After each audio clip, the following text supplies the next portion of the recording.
한국사 팟캐스트 황금 이어폰. 안녕하세요. 오늘은 여러분이 보내주신 그 자료 판도라의 황금 이어폰 유튜브 채널 영상인데요. 74회 한능검 심화 기출 분석 이걸 좀 깊게 파고들어 보려고 합니다. 아, 네. 특히 그 일제강점기 파트 있잖아요. 36번부터 44번 시험 흐름이 어떤지 핵심만 좀 짚어보는 게 오늘 저희 목표입니다. 네, 뭐 한능검은 진짜 기출 분석이 거의 전부라고 할 정도니까요.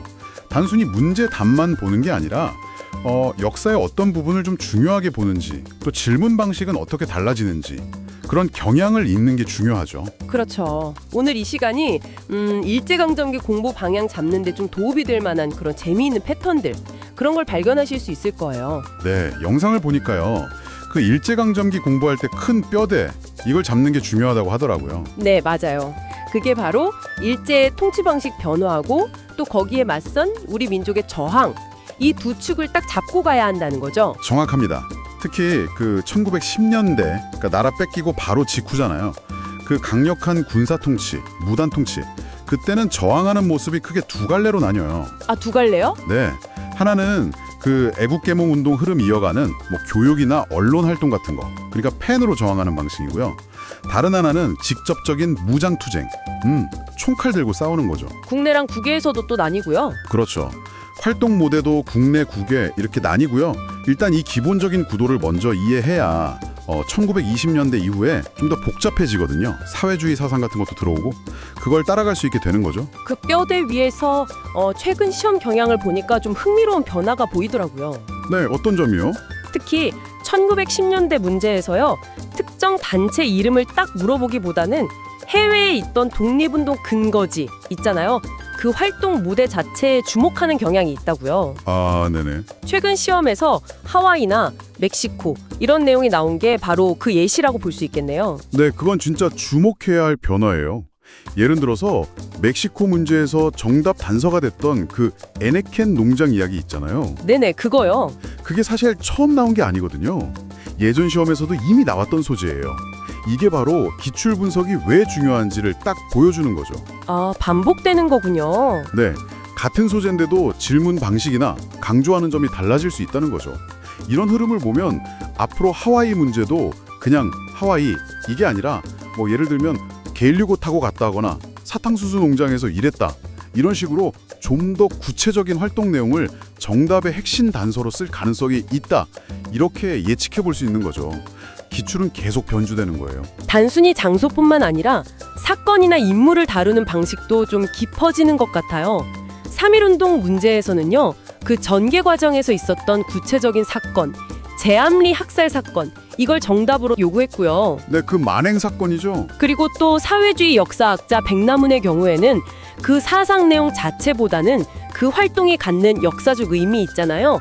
식민사학의 정체성론, 그러니까 한국 역사는 발전 없이 멈춰 있었다는 그 주장에 맞서 싸웠다는 점, 여기에 초점을 맞추고 있더라고요. 바로 그겁니다. 이건 시험이 단순 암기를 넘어서 뭔가 역사적 맥락, 그 중요성을 묻고 있다는 신호 같아요. 네, 맞아요.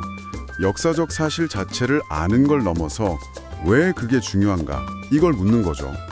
이런 경향은 독립군 조직 문제에서도 좀 보여요. 아, 의열단 같은 경우에도요? 네, 의열단 문제에서 맨날 정답으로 나오던 조선혁명 선언 대신에 이번엔 단원 박지혁의 의거를 힌트로 줬었죠. 이것도 사실 예전 기출에서 비슷한 방식이 있었거든요. 그렇군요. 그리고 한국 독립군 문제도 마찬가지예요.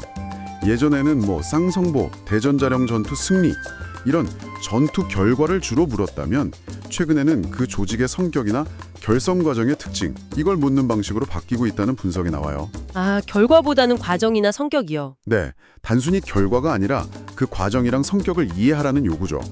이건 뭐 양세봉의 조선혁명군 같은 다른 무장단체 문제에도 적용될 수 있는 흐름이고요.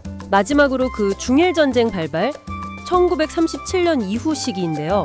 영상에서는 이 시기가 우리 역사에서 광복이랑 일제 패망으로 바로 이어지니까 마치 고대사의 발해처럼 시험에 거의 반드시 출제되는 핵심 구간이라고 강조하더라고요. 네, 그럴 수밖에 없어요. 우리 역사의 가장 극적인 전환기 중 하나니까요. 시험에서도 중요하게 다룰 수밖에 없는 시기죠. 그렇죠. 일제 탄압은 진짜 극에 달하고 민족 말살 정책 막 시행되고 그러면서도 국내외에서는 독립을 향한 마지막 노력이 총결집되는 그런 시점이잖아요. 이 시기의 통치 정책이란 다양한 저항 모습들, 이건 진짜 꼼꼼하게 정리하는 게 필수입니다. 네, 오늘 분석을 쭉 들어보니까 한능검이 일제강점기를 그냥 사건 나열이 아니라 큰 틀 속에서 변화하는 통치 방식, 저항 양상, 그리고 해외 거점의 중요성, 또 개별 사건이나 인물의 역사적 의미나 특징에 주목하면서 질문하고 있다는 게 좀 명확해지는 것 같아요. 그렇죠. 단순히 외우는 걸 넘어서 시대의 맥락을 읽어내려는 노력이 필요해 보입니다. 맞습니다. 기출 분석이라는 게 답 찾는 요령을 넘어서요. 출제자가 역사의 어떤 면을 중요하게 보는지 그 관점을 파악하는 과정인 거죠.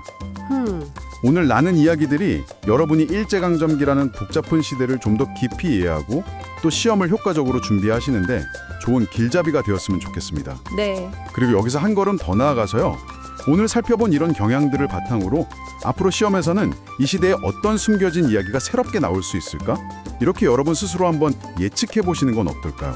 그게 진짜 역사를 능동적으로 공부하는 재미일 겁니다. 황금 이어폰